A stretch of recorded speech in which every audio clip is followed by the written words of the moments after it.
Bom, olá você que está me assistindo, seja bem-vindo a mais uma das nossas aulas do curso de Estruturas Algébricas.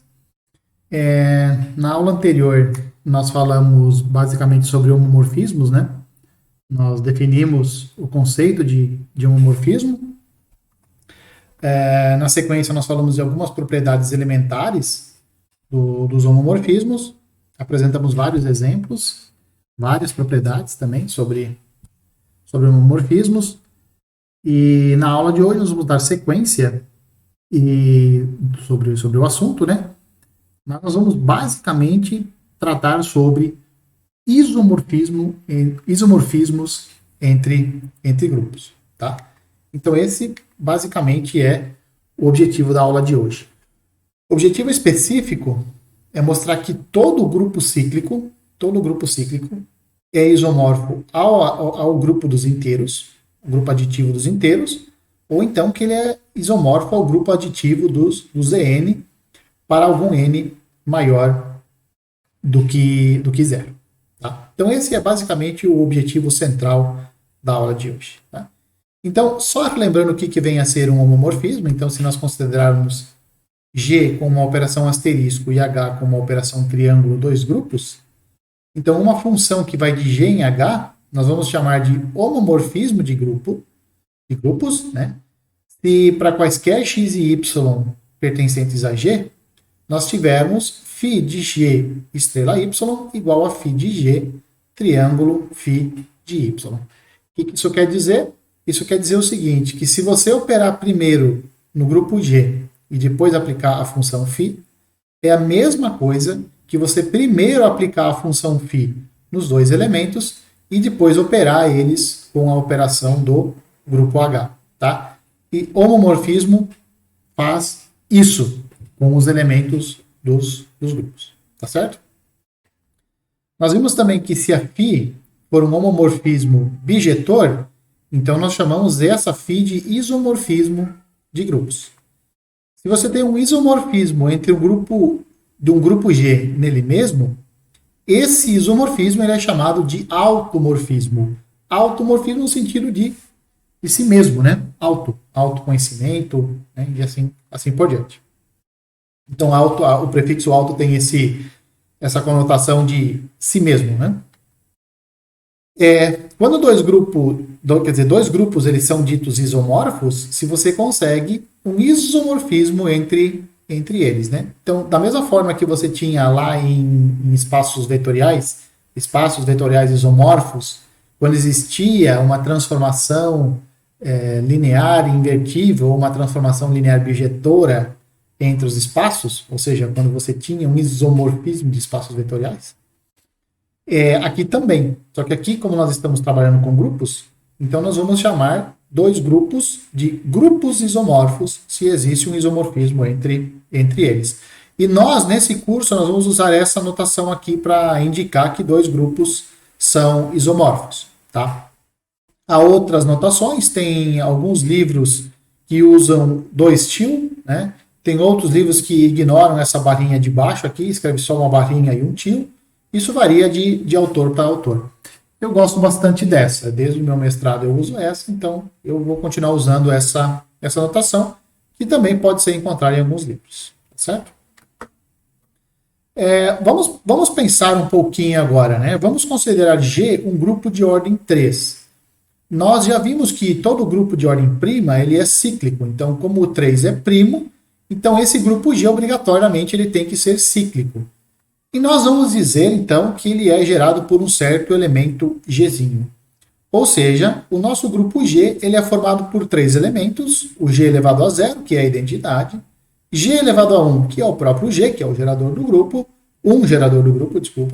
e mais o G quadrado, que é G operado com G. Tá? Então, esse é o nosso grupo de ordem 3.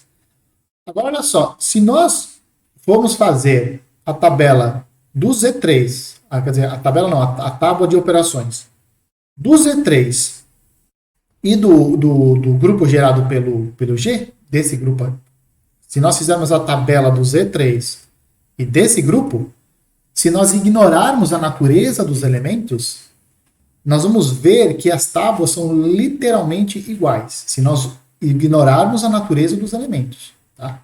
E isso significa que os dois grupos são isomorfos. Ou seja, o que significa então ser isomorfo? Isomorfo, dois grupos são isomorfos, não significa que eles são iguais, do ponto de vista de conjuntos. Como conjuntos, eles são diferentes. Mas como estrutura algébrica, eles são rigorosamente iguais. Se você vai trabalhar com a estrutura algébrica desse grupo aqui, o G0, G1, G2, ou do Z3, se você trabalhar com um e você trabalhar com outro, algebricamente, significa que você não está, você está trabalhando com o mesmo grupo. Algebricamente, do ponto de vista de estruturas. Tá? Isso pode ser visualizado aqui nas duas tábuas de operações que eu fiz aqui para vocês. Tá? Então, aqui nessa primeira parte aqui, ó, eu fiz a tábua de operações do Z3. Tá? Então, aqui estão os elementos, na primeira linha estão os elementos, 0, 1 e 2. Aqui na primeira linha, aqui na primeira coluna também 0, 1 e 2.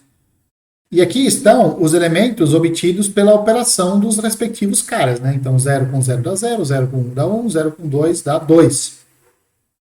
1 com 0 dá 1, 2 com 0 dá 2. Né? 1 mais 1, claro que aqui é mais, né? Porque você está no Z3 e o Z3 é grupo com a adição. Né? Então, 1 mais 1 é 2, 1 mais 2 é 3, mais 3 no Z3 é 0. Né? 2 mais 1 é 0, porque 2 mais 1 é 3, 3 é 0. 2 mais 2 é 4, mas 4 no Z3 é 1. Tá? Então, essa aqui é a tabela do Z3. Se você fizer a tabela agora do grupo gerado pelo G, então você tem aqui a distribuição dos elementos, da mesma forma que antes, né? G0 operado com G0 dá G elevado a 0. Tá? Aqui a operação é a operação de multiplicação, certo? G elevado a 0 vezes G elevado a 1 dá G elevado a 1, G elevado a 0 vezes G elevado a 2 dá G elevado a 2, aqui também dá G elevado a 1 e aqui dá G elevado a 2. Aqui, G elevado a 0 vezes G elevado a 1 dá G elevado a 1, isso aqui nós já fizemos. Aqui, ó, G elevado a 1 multiplicado por G elevado a 1, isso dá G elevado a 2, quer dizer, você soma os expoentes, né? Lembrando que potência tem esse comportamento. G elevado a 1 operado com G elevado a 2 dá G elevado a 3. Mas no grupo cíclico de ordem 3, o G elevado a 3 ele é igual a G elevado a 0. Ele é a identidade. Aqui, G elevado a 2 operado com G elevado a 1, isso dá G elevado a 3, mas G elevado a 3 num grupo cíclico de ordem 3 é 0. Então isso dá G elevado a 0, que é a identidade. G elevado ao quadrado operado com G elevado ao quadrado, se soma os expoentes, o expoente vai ser 4, né, mas num grupo de ordem 3, o G elevado a 4 é igual a G elevado a 1. E aí eu falo o seguinte, ó, observe essa parte aqui da tabela, né, onde você tem os elementos obtidos, e olhe para essa parte da tabela aqui também, que é exatamente os elementos obtidos pelas operações. Né? Se você for comparar, ó, se aqui tem 0, ali também vai ter 0. Se aqui tem 1 barra, aqui você vai ter G elevado a 1. Aqui você tem 2 barra, aqui você tem G elevado a 2. Mesma coisa para esses 3 elementos aqui. Ó. Nessa parte aqui, nessa entrada, aparece 1 barra. Aqui você tem G elevado a 1. Aqui você tem 2 barra. Aqui é G quadrado. Aqui você tem 0 barra. Aqui você tem G elevado a 0. Aqui é a mesma coisa nessa última, né? Aqui você tem 2 barra. Aqui você tem G quadrado. Aqui você tem 0 barra. Aqui você tem G elevado a 0. Aqui você tem 1 barra. Aqui você tem G elevado a 1. Percebeu? Então foi por isso que eu falei para você que se você observar as tabelas, ignora a natureza. O que eu quero dizer com ignora a natureza? Aqui você tem 2 barra, então a forma dele, a natureza dele é 2 barra, é 2 barra, é a natureza dele. A natureza desse elemento aqui é G elevado a 2, é a natureza dele. Né? Mesma coisa, a natureza de um gato, a natureza de um cachorro, a natureza de um boi, a natureza de uma árvore. Quer dizer, você olha para o objeto e você sabe dizer o que é, se você o conhece, é claro. Então você olha para o objeto e sabe o que ele é. Aqui nós podemos ignorar, se nós ignorarmos a natureza deles, nós vamos ver literalmente que esse grupo aqui, o grupo gerado, o grupo cíclico de ordem 3, e o grupo do Z3 são rigorosamente iguais, quando você ignora a natureza. Sempre lembrando de que nós estamos ignorando a natureza aqui. Tá certo? Você conseguiu observar isso? Então, espero que você tenha observado isso. Isso que eu quero dizer que isso é o que acontece quando dois grupos são isomorfos. Quando dois grupos são isomorfos, a estrutura deles é literalmente a mesma, embora a natureza dos elementos possa ser completamente diferente. E o primeiro teorema da aula de hoje, então, nós vamos mostrar que todo grupo cíclico infinito é isomorfo aos inteiros, né? Por que isso acontece? Vamos pensar aqui do ponto de vista intuitivo. Pega, por exemplo, um grupo G, supõe que esse grupo é gerado pelo A, e que esse grupo ele é infinito, certo? Vamos imaginar que ele é infinito. O que acontece então? Quem são os elementos desse grupo G? Bom, nesse grupo G tem A elevado a 0, tem o A elevado a 1, tem o A elevado a 2, A elevado a 3, A elevado a 4, A elevado a 5 e assim por diante. Mas você também tem os inversos de cada elemento. Então você tem G elevado a menos 1, que é o inverso de G elevado a 1. Você tem o G elevado a menos 2, que é o inverso de G elevado a 2.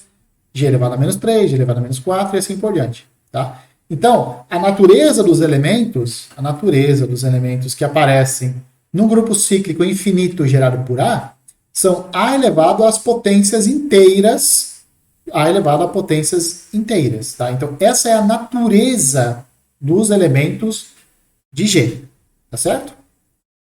E aí, com isso, como a ordem, como o grupo cíclico é infinito, então a ordem do seu elemento ela é infinita também. O que significa infinito? Ordem ser infinita significa que você nunca, quando você calcular potências do A, você nunca vai chegar no elemento neutro. Tá? Essa é a definição de ordem de um elemento ser infinita. Bom, agora observe. Todos os elementos do grupo G, do grupo cíclico infinito, né, desse grupo cíclico infinito que nós estamos considerando, eles são potências de números inteiros. Como nós queremos mostrar que esse grupo G é isomorfo aos inteiros, então nós temos que criar um homomorfismo que vai dos inteiros para esse grupo G. Ou então, se você quiser, pode fazer o contrário também, uma função, um homomorfismo que vai do grupo G nos inteiros.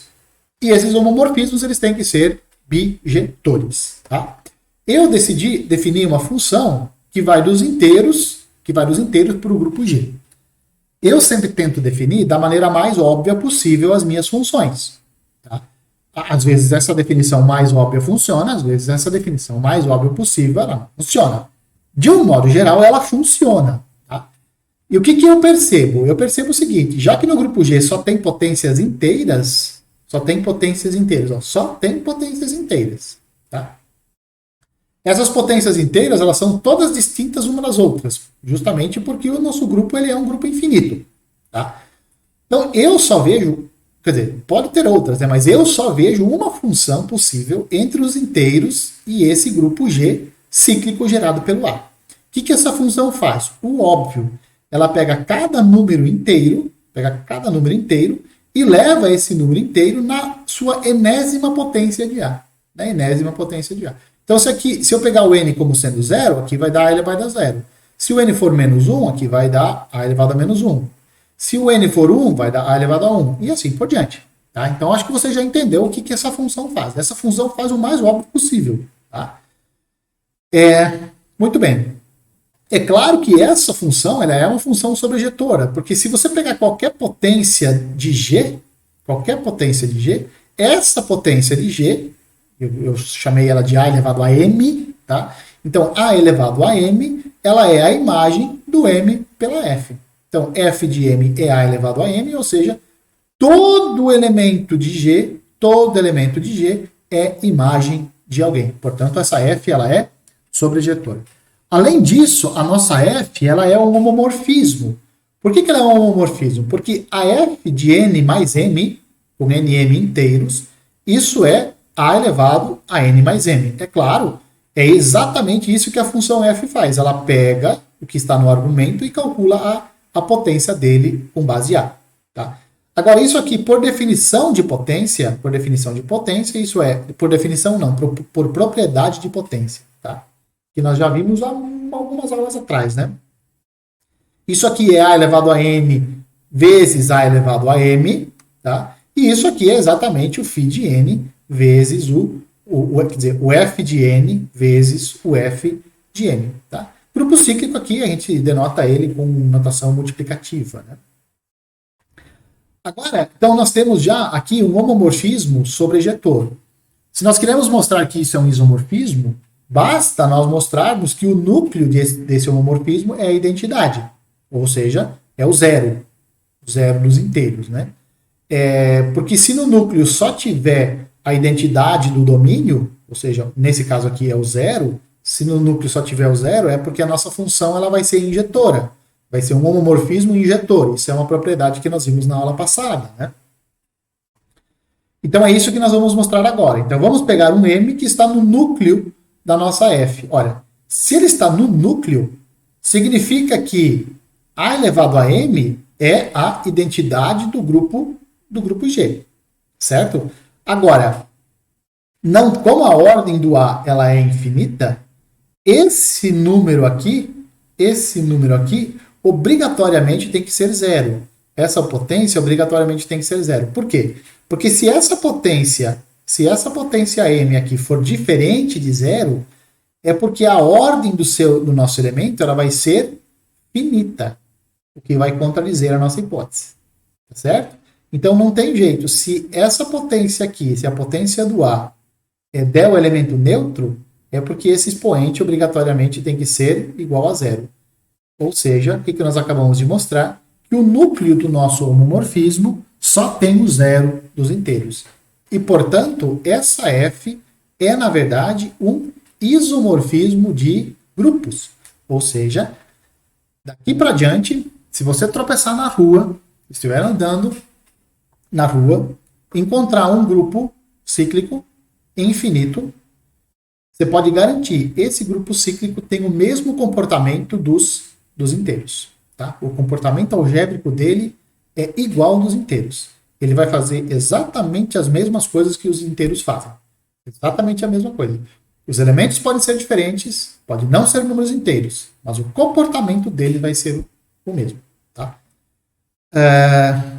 Bom, isso é para grupos cíclicos infinitos. E o que acontece para grupos cíclicos finitos? Então, para isso, tem um novo teorema, que fala o seguinte, que se um grupo for cíclico de ordem n de navio, então esse grupo ele vai ser isomorfo ao Zn, n de navio também. Tá? Ou seja, grupos cíclicos finitos têm exatamente o mesmo comportamento do Zn. Tá certo? Então vamos fazer a demonstração muito próximo daquilo que nós fizemos antes. A demonstração é muito próxima, muito parecida com a demonstração anterior. Observe o seguinte, ó. Se o nosso grupo cíclico tem ordem n, significa o seguinte: os elementos desse grupo, se ele for gerado pelo A, né? Então os elementos desse grupo vão ser da seguinte forma: A elevado a 0, A elevado a 1, A elevado a 2, A elevado a 3, até o A elevado a n menos 1. Ou seja, nós vamos ter n elementos lá dentro. Do 0, A elevado a 0, A elevado a 1, até o A elevado a n menos 1. Quais são os elementos do Zn? Os elementos do Zn são 0 barra, 1 barra, 2 barra, até o n menos 1 barra. Você lembra daquele exemplo que nós vimos alguns slides atrás? Aquele do grupo cíclico de 3 elementos e o grupo do Z3? Então, é disso que eu estou falando. Né? Então, você pode observar ali que há uma compatibilidade entre o grupo cíclico de N elementos e o Zn. Há uma compatibilidade ali de elementos. Né? E a partir dessa compatibilidade de elementos, nós podemos definir a nossa função, que vai ser um homomorfismo bijetor. É claro que se nós estamos supondo aqui que o nosso grupo cíclico tem ordem n, é porque o A elevado a n é exatamente a identidade. Aqui é A elevado a zero, né? Que é a identidade do grupo G. E aí, como é que nós vamos definir, a função ou o homomorfismo do Zn para o G? Bom, no Zn só tem classes. A classe do 0, a classe do 1, até a classe do n-1. Aqui só tem potências. A elevado a 0, A elevado a 1, A elevado a 2, até o A elevado a n menos 1. Então, do meu ponto de vista, a função mais óbvia possível para você definir aqui é a seguinte. Pega cada classe, por exemplo, pega a classe do m e leva na potência A elevado a m, que é uma potência de G. Certo? Para mim só tem essa possibilidade aqui. E é isso que nós vamos definir mesmo. Da mesma forma que antes, rigorosamente da mesma forma que antes, F é um homomorfismo sobrejetor. Então, você olha a demonstração anterior, aplica aqui e você vai ver que a demonstração disso, a verificação disso é rigorosamente a mesma. Isso é um homomorfismo sobrejetor. Agora vamos pegar uma classe que está no núcleo. Vamos pegar uma classe que está no núcleo de F. Tá? Se você pega uma classe que está no núcleo, significa que o A elevado a M dá a identidade. Ora, a ordem do nosso elemento é N, e nós temos uma outra potência que também dá a identidade. Então, a ordem de A é N, ou seja, A elevado a N é a identidade. Esse N é a menor potência que satisfaz isso. E aqui nós encontramos uma outra potência que satisfaz essa identidade aqui. Nós já vimos que se a ordem de A é N e A elevado a M também dá a identidade, então o N obrigatoriamente tem que dividir o M. Tá? Isso nós já vimos lá quando nós estudamos ordem de elementos. Tá? Então, nesse caso, o N, que é a ordem de A, vai dividir essa potência M aqui. Bom, se o N divide o M, é porque a classe do M e a classe do N são iguais. Ora, mas a classe do N é igual à classe do zero, porque nós estamos trabalhando com o Zn. Então, nós pegamos um elemento no núcleo, mostramos que esse elemento do núcleo obrigatoriamente é a classe nula. E, portanto, a F é injetora. Como ela já é homomorfismo sobrejetor, então ela vai acabar sendo um isomorfismo de grupos. Tá? Uma coisa que não ficou provada aqui, nem no exemplo, nem no teorema anterior, que no teorema anterior não era necessário, mas aqui que é mostrar que a nossa função f está bem definida. Por que nós temos que mostrar aqui que a nossa função f está bem definida e lá nós não precisamos, nós não mostramos, ou nós não precisamos mostrar que ela estava bem definida? Bom, porque lá nós não estávamos trabalhando com classes. Aqui o nosso domínio, o domínio da nossa função, é um conjunto de classes. Então, podem haver classes iguais com representantes distintos. Tá? Então, se você pega, por exemplo, suponha que o Zn seja o Z3. Tá? Então, o Z3 ele é o 0, 1 e o 2. Mas quem não gosta do 1 pode pegar o 4 no lugar do 1, pode pegar a classe do 4. Certo? Então, o Z3 ele também pode ser escrito como 0, 4 e 2. Se você não gostar do 2, você pode pegar o 5. Ou você pode, por exemplo, dizer que o seu Z3 é 0, 4 e 5. Se você não gostar do 0, você pode dizer que o 0, por exemplo, é 3, ou 6, ou qualquer múltiplo de 3. Então, o seu Z3, você pode escrever ele como 3 barra, 4 barra e 5 barra, se você quiser. Certo? Ou 3 barra, 7 barra e 5 barra. Tá? Então, tem várias formas distintas de você escrever o seu Zn. Ou seja, você pode ter a mesma classe sendo representada por elementos distintos. E por isso que nós temos que mostrar que essa função está bem definida, porque da forma que nós definimos a função, o representante é importante.